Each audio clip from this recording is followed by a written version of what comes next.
If staffing levels permit, use more than 2 guards to backboard a guest with a suspected spinal cord injury. Having more guards can make this process a little bit easier.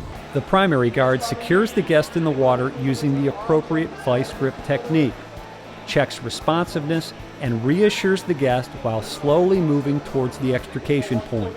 The secondary lifeguards approach slowly and carefully with the backboard to ensure minimal disturbance of the water. Remove the head immobilizer before proceeding. The primary lifeguard transfers control of the vice grip to a secondary guard.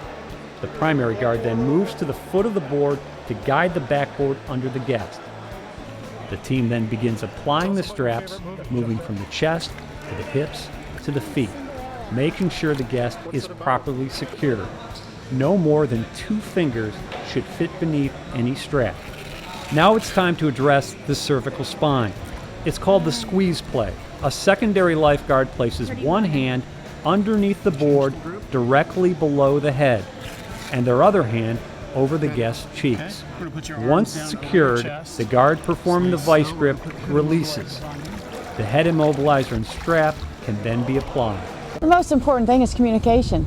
Communication. Anytime you've got 2 or more guards and you have equipment and we're dealing with a suspected spinal injury, where our overall goal is to minimize head movement and minimize movement in general, the key is communication. Once the guest is completely immobilized, the team carefully walks the guest out of the pool, communicating with the guest throughout the process.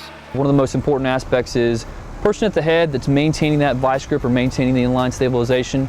They've got to be communicating with the guest in distress as well as the rest of the guards to make sure that that guest is staying alert. We don't have an issue with them potentially going unconscious when we keep them focused on us. Move the guest at least 6 feet from the water's edge. Continue to provide care until EMS arrives. Keep the guest warm to prevent hypothermia.